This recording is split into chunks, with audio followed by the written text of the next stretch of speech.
Paneer butter masala curry. Paneer కొంచెం butter వేసుకొని ఇలా గోల్డెన్ కలర్ వచ్చేంత వరకు వేయించి పక్కన పెట్టుకున్నాను. పోపు దినుసులు, ఇది టమాటా, కాజు అండ్ ఆనియన్ పేస్ట్. ఇది కడాయిలో కొంచెం బటర్ అండ్ ఆయిల్ వేసుకొని హీట్ అయినాయి అవి. ఇప్పుడు దీంట్లో పోపు దినుసులు వేసుకొని పోపు వేగిపోయింది.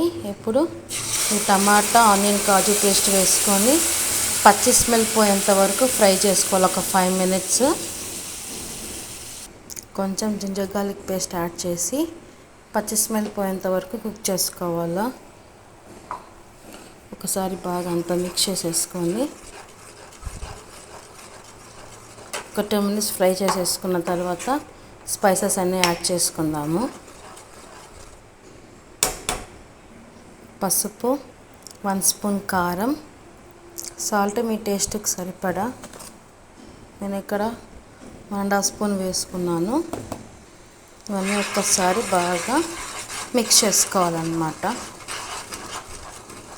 దీంట్లో ఇంకా కొంచెం garam masala, Kashmiri red chilli powder add చేసుకుందాం. అలాగే కసూరి మేతి కూడా.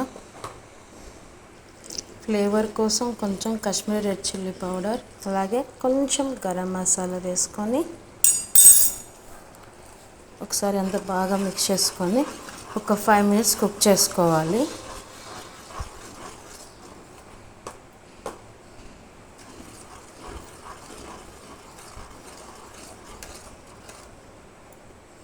ఫైవ్ మినిట్స్ తర్వాత పన్నీర్ యాడ్ చేసుకోవాలి. 5 minutes తర్వాత వేయించుకున్న పన్నీర్ అన్నీ వేసేసుకొని ఒక చిన్న టీ గ్లాస్ మైన వాటర్ యాడ్ చేసేసుకొని అలాగే కస్తూరి మేతి అండ్ కొత్తిమీర వేసేసుకొని ఒకసారి అంతా బాగా మిక్సీ చేసేసి మూత పెట్టేసేసి ఒక 10 minutes కుక్ చేసుకుందాం. ఎందుకంటే ఆల్రెడీ మనము పన్నీర్ వేయించుకున్నాం కాబట్టి ఒక 10 నిమిషాలు చాలు. 10 నిమిషాల తర్వాత మూత తీసి చూద్దాము. ఇప్పుడు దీంట్లో కొంచెం బటర్ యాడ్ చేసుకుందాం.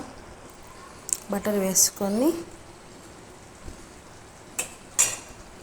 స్టవ్ ఆపేద్దాము. సర్వింగ్ బౌల్లోకి షిఫ్ట్ చేసుకుందాం. ఆ వేడి మీద బటర్ మొత్తం మెల్ట్ అయిపోతుంది. అంతే, paneer butter masala curry ready అన్నమాట. ఇది చపాతీ, నాన్ రోటీలోకి చాలా బాగుంటుంది. తప్పకుండా మీరు కూడా ట్రై చేయండి. ఈ వీడియో కనుక నచ్చట్లయితే లైక్ చేయండి, షేర్ చేయండి, సబ్స్క్రైబ్ చేసుకోండి. Please do like, share and subscribe to Teju creations. Thanks for watching. Bye.